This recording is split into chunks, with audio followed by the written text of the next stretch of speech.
run after Johnny Simmons? Really? There's a lot of stress attached to that.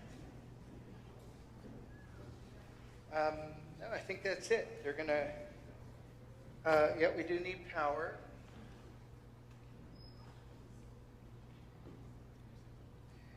And they're gonna cast that over there. Let's see here. Let's see. Cobra's inner air cast.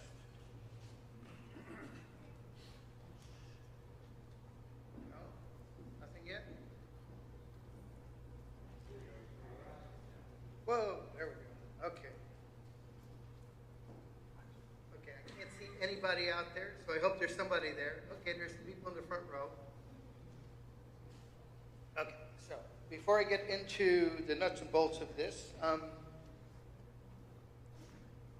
the reason for this is because scanners suck. I hate scanners. Scanners have always been the bane of our existence, but we need a way to get our film into a computer. So AJ Holmes, who was just assisting me, he is founder and of this product, which is called Negative Supply.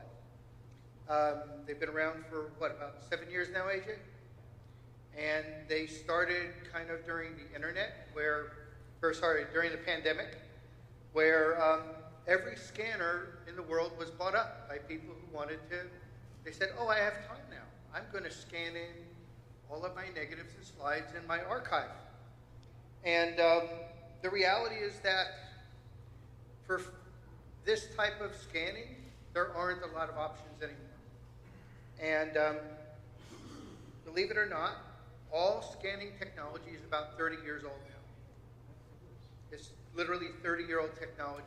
And everybody bought Epson V600 scanners, V750, 850 scanners. Well, V600s went like that, and they're gone. Epson no longer has the intestinal or financial fortitude to create a new product with a modern sensor. So when your Epson V850s are gone, what's left? We do not have dedicated film scanners anymore. The market just isn't big enough. So AJ and his team created a system where you're getting better results and faster results, more consistent results using a digital camera. Could be DSLR, could be mirrorless, doesn't matter, and a macro lens. The key to the system is very sturdy, well-built machine product. There is nothing digital software about it other than what's readily available from other companies, and I'm going to show you the link in all of the film scanners, because you had a negative holder and your negative always has negative pop. So it's never laying flat, so you get fall off on the edges. So this is what's called the Pro Riser, and I'm not going to go through the whole system because as of last night at midnight, AJ has a booth next door, and he and his employee Hans can take you through the entire system. I want to focus more on the actual capture and the workflow, and you're going to see it's very fast. I have had customers compare this to drum scanning, and it's this close.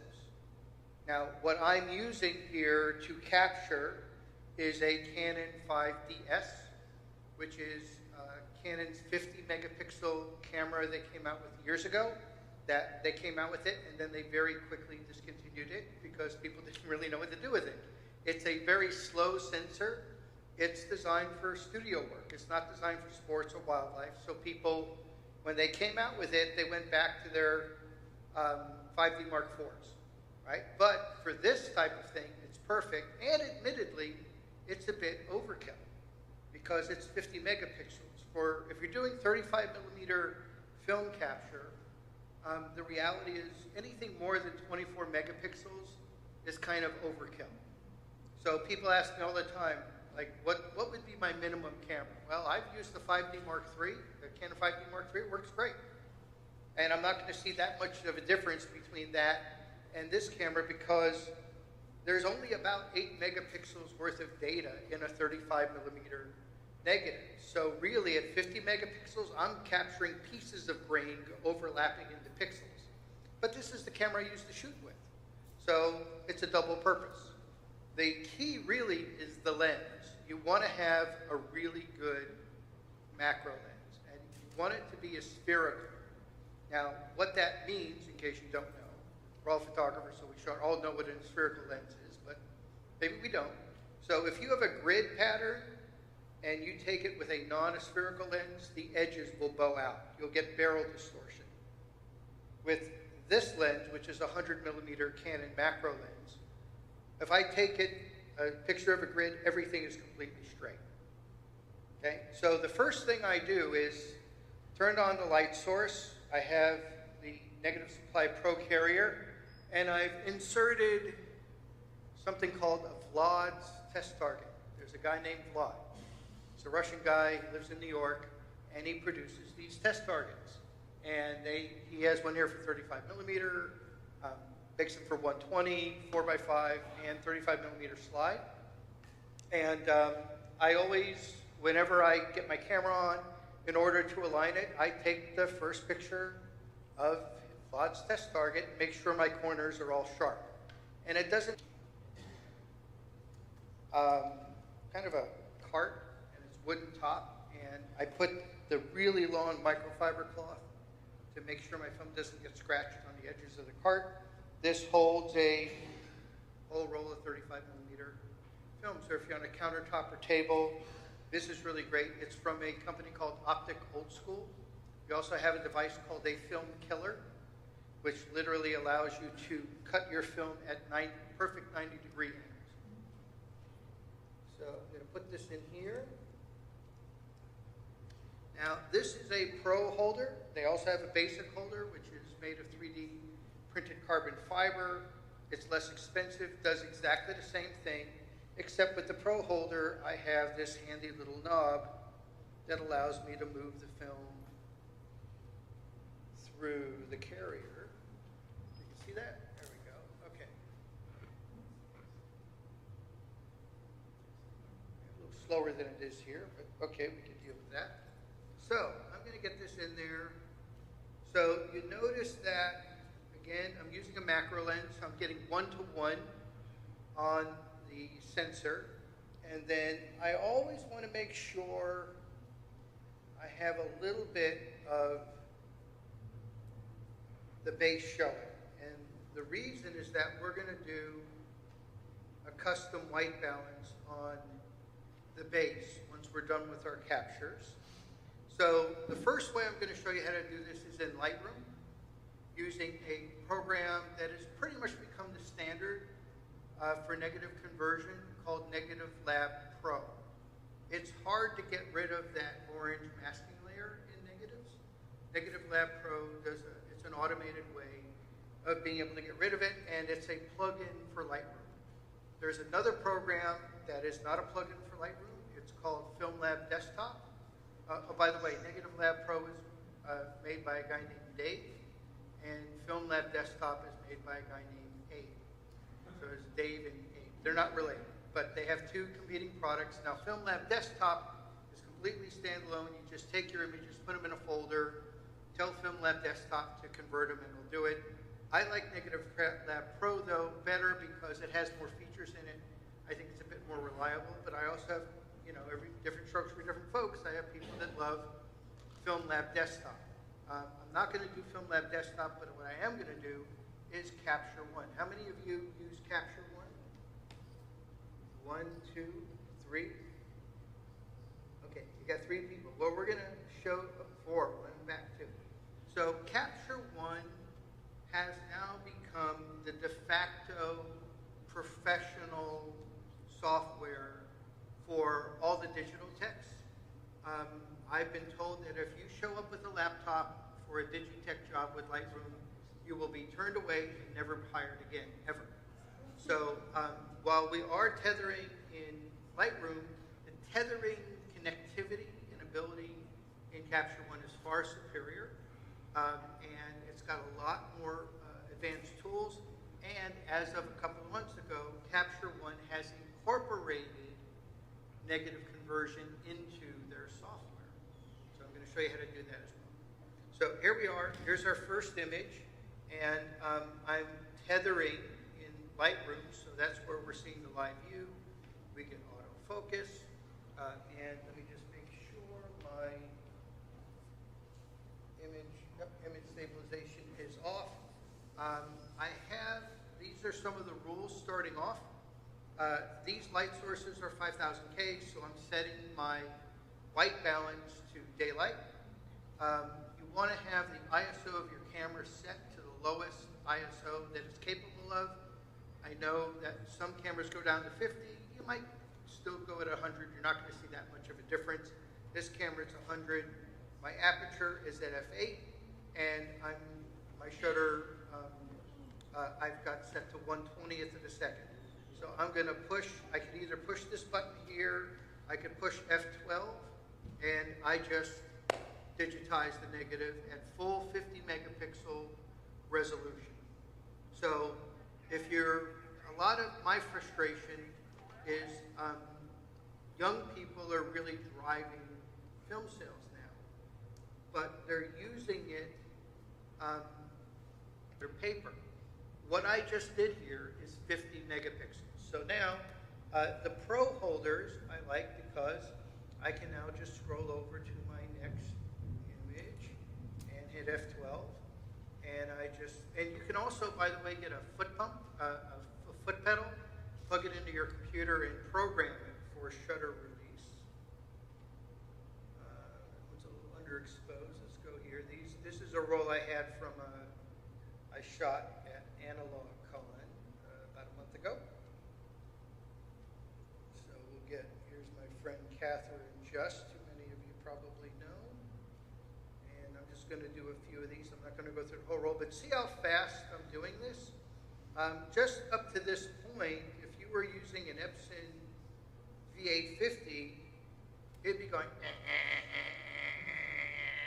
hate that noise, right?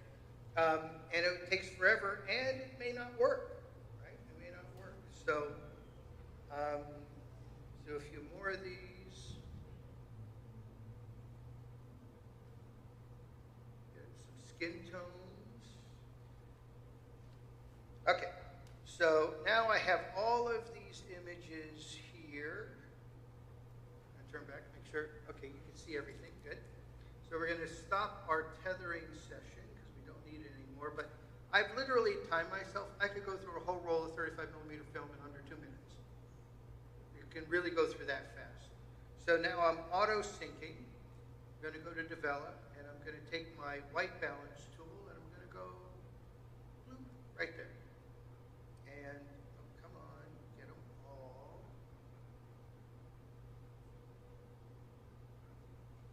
Okay, so you see I just updated the white balance on all of those. And that's to neutralize the orange mask in the base. Now I'm going to go to plugin extras, and like I said, Negative Lab Pro is a plugin for Lightroom. It's tied to Lightroom. So if you don't like Lightroom, Film Lab Desktop is your choice, or if you're using Capture One, do it in Capture One. So what you notice happened now is the image increased in size a little bit because it needs to get rid of the base now. So it's automatically increasing the size of the image by 5%, and I'm choosing a negative. You could also have it analyze in color balance slides if you want. I'm using a digital camera. I'm putting it on the basic color model. You can do none. You can give it a kind of a Fuji Frontier or an Aritzer look. Or if you're doing black and white, you can set it to black and white. And I'm going to click Convert 7 negatives. Here it goes. And it goes through very quickly, and ta-da, I'm done. So, but wait, there's more.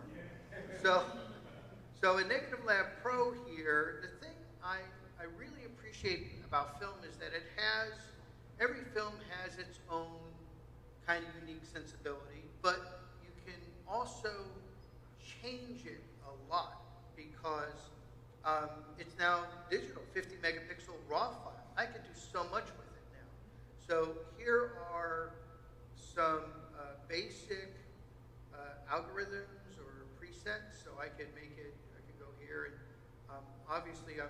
obviously, it's not going to look exactly the same as my computer screen over here, but you get the idea that you've got all these different looks that you can give the film.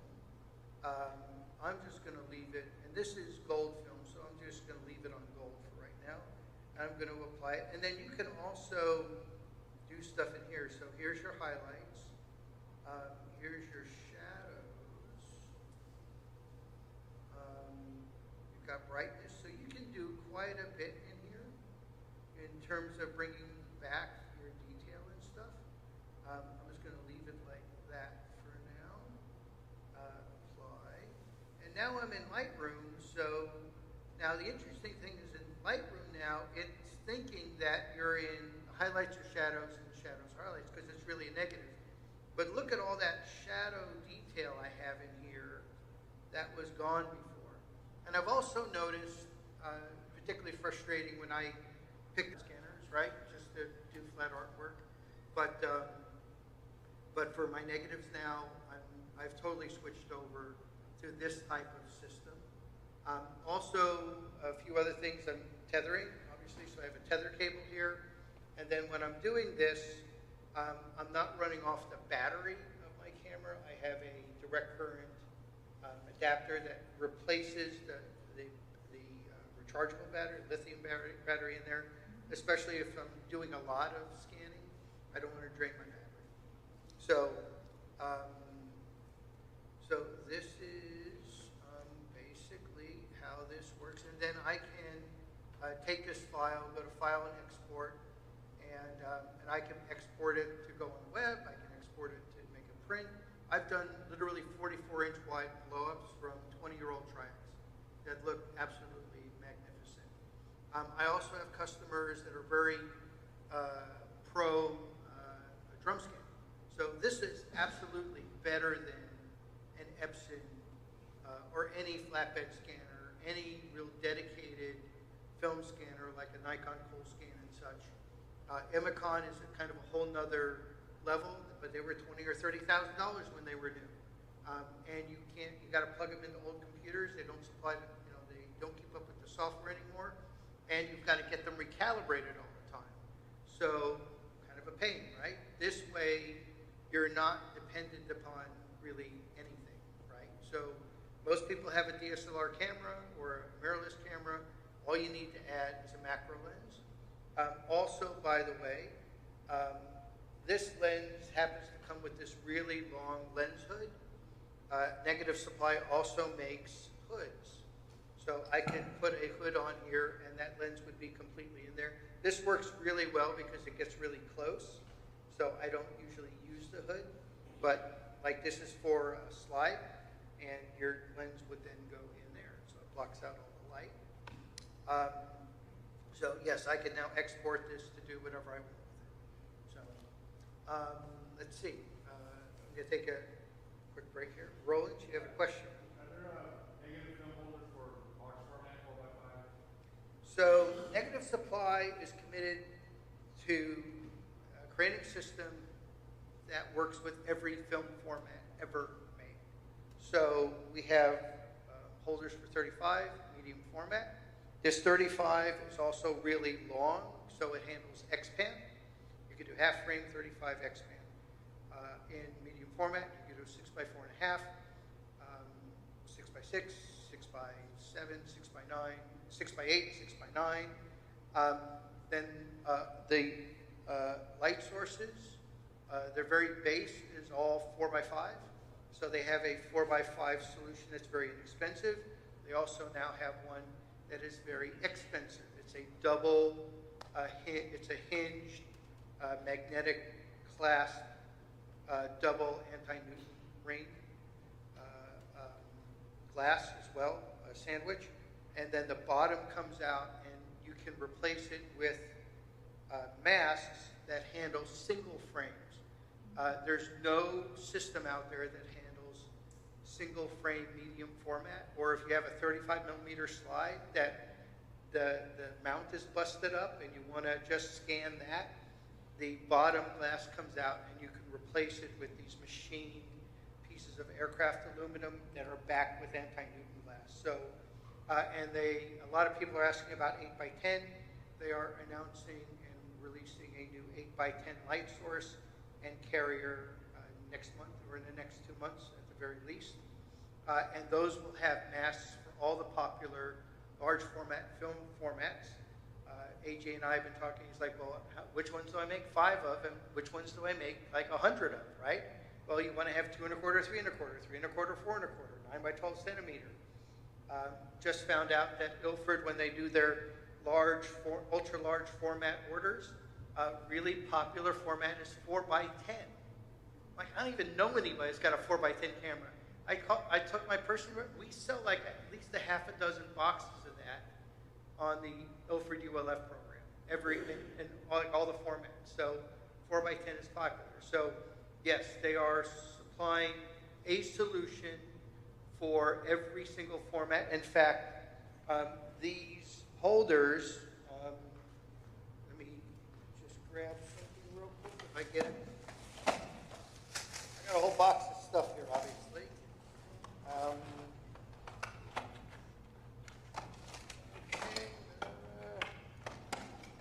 Okay. So this is the medium format carrier.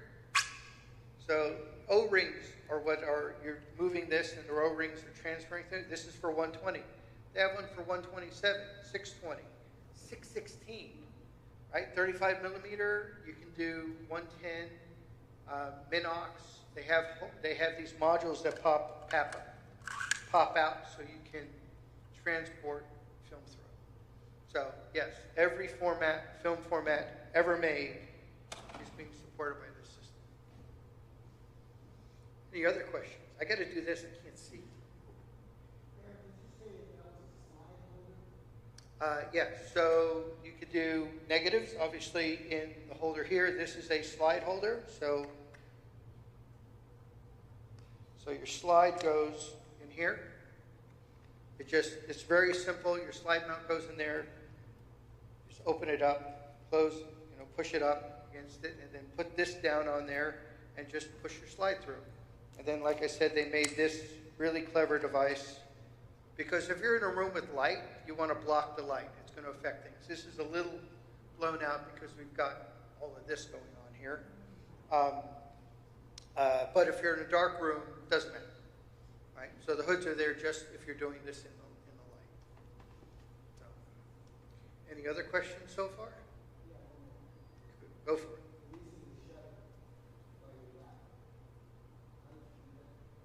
Releasing the shutter? So in Lightroom, the key command for shutter release is F12. Just the F12 key. Or when I have that live view thing up, just use the mouse and push there's a little digital shutter release button there. But you can also get a foot pedal. And people like that because, this is it's kind of rickety, right? So some people like to use a foot pedal because it's, hands off. And by the way, I'm capturing in, a 20th of a second here. And so you want to make sure everything is in, as far as your exposure is concerned, everything is in your histogram. So let me just go back over here. I'm going to do a tether capture. Probably should have started off with that, but I was in a hurry. So let's do another. I'm going to just change. Helpful if this one back on. Right? And everything's completely flat. So now I'm going to get out of Lightroom Classic.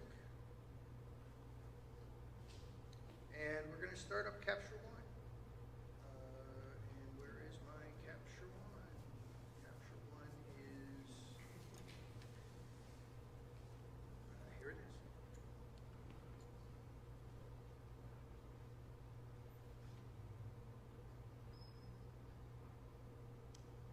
Okay, so I'm going to start a new session. I'm going to call this Inglewood Photo Festival. And in full disclosure, this program is very new, and I am still generating my muscle memory with it. So we are going to go to, come on. Okay, so I'm going to activate tethering. And here's my camera. And Lightroom works for tethering, but I didn't even do anything. And this is already set up, right? So I'm going to back off these guys here a bit. We're going to go to live, and it says Canon EOS 5DS. My 100 millimeter macro lens, all that stuff, my exposure. I'm going to hit live view. Here's my live view window. Let's go back here again. And again, you want to make sure that you have a little bit of the base in there.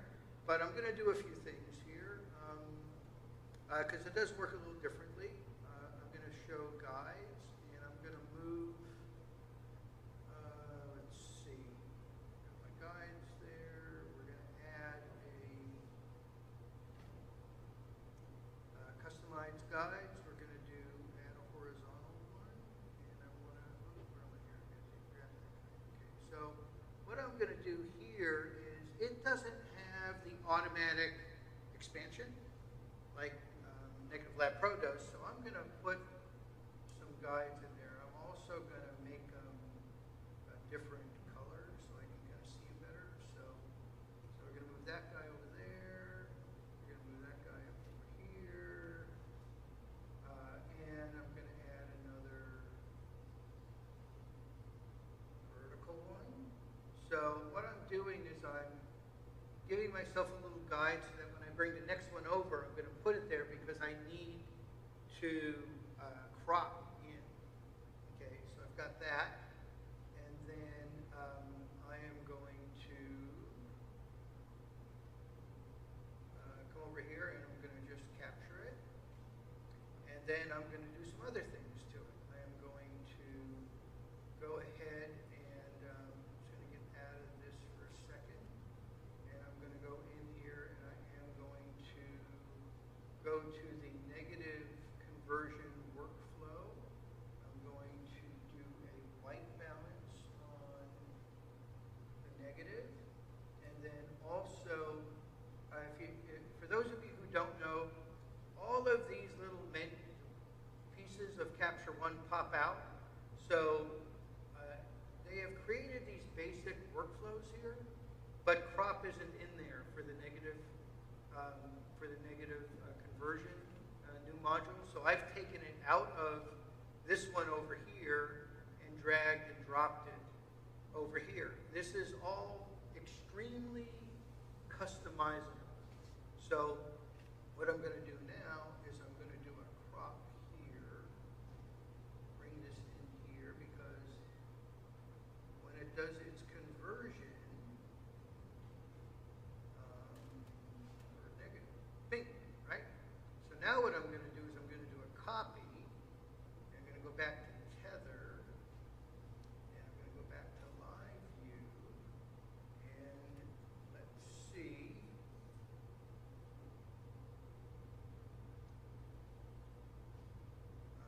am now going to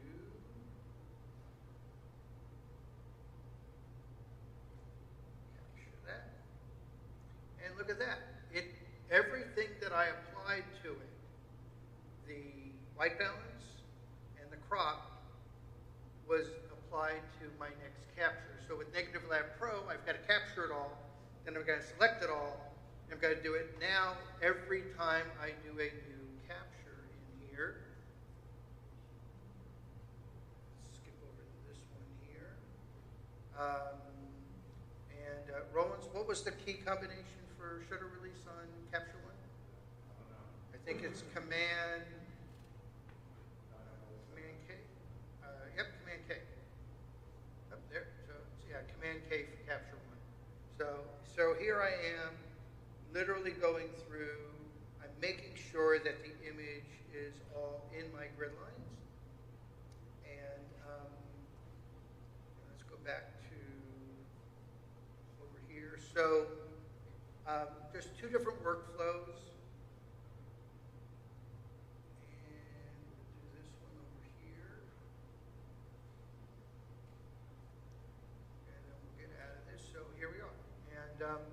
So the other thing is, like this is kind of a gray, I don't want to go that big here, I want to see all my stuff here. So I could also, there's another thing they have over here called pick neutralize point. So as long as I go on something that's gray, something is better gray than that. That didn't really work well. I know that this building is gray. I don't really like that as much. Oh, I went green. Okay, so for this one, don't really like that feature, but it does. There have been times where it's a little off. You know, you find something gray, click on it, and it makes it pretty neutral. Like if I had one of these or a gray card in there, go bloop, it'd be perfect. So, so I can do. Let's rotate to the left, right? Rotate these guys to the left, and go back here. So I'm finding that from a technology standpoint, if you were a beginner and you had Lightroom, Negative Lab Pro, we are their U.S. distributor. We have helped them expand their business and make their product more available. So you can buy it from us. Everything is fully available on the website. We have, what they do is they have the product in certain kits, popular configurations that people might want, but then every single piece is also available individually. So you can buy it all a la carte. So you can get a kit now that has 35 and 120 and add 4x5 later on if you want. If you want to get everything all at one time, you can do that as well. So what's the entry level price on something like that without the lens and the camera? Well, so the lens and the camera is up to you. Yeah. They don't sell the lens and camera. No, So without the lens and camera. Right. So they have like a very small kit that does just 35 millimeter. That's about $400. Then you can get all sorts of mix and match types of things, all the way up to $4,000. All depends on where you want to go with it, and everything in between. So you could buy like the basic holders aren't available in a kit with this Pro Riser. This Pro Riser is about $800 by itself, but you could get the $200 riser. And by the way, this is just a copy stand. It happens to be a great copy stand and really well designed and well engineered, but you could use any copy stand. You could use a tripod and just flip the head around and put it upside down. Whatever way you want to do it. Also, there's a ton of resources online. This has really taken off in the world. There are lots of forums, lots of help out there. And then, of course, you have me, and you have the people at Negative Supply that guide you through. So basically, you use a tripod, but you're buying the bottom base. Is that correct? Well, you don't even need the bottom base. Just use your table as the bottom base. If you're doing a tripod, well, you do need the light source. That's what I mean. Right. So yeah, you need the light source is important. They're very high color rendering index. There's a lot of cheap light sources out there that the color just isn't right. But also it all fits together really nicely. So, and they all make it so that the components are all interchangeable as well. So, anyway, it's 2 o'clock. Hey, you did it. So I will be next door, and I'm going to break this down.